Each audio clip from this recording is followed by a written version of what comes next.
In this tutorial I will show you why Spotify Wrapped 2021 is not showing. So Spotify Wrapped finally is here for the year 2021.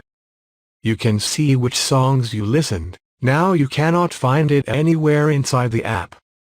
It's because Spotify not sending Wrapped notifications, emails and the Wrapped in your app at the same time for all users. So that's maybe why your friends got their Spotify Wrapped. But it's not available for you. You can search anywhere on the app but you cannot find it. To fix this you can, for example, search for Spotify Wrapped 2021 on Google and click on that link. It might work.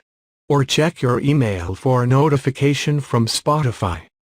You can also reinstall the app. That is all you can do about it. Be patient and wait.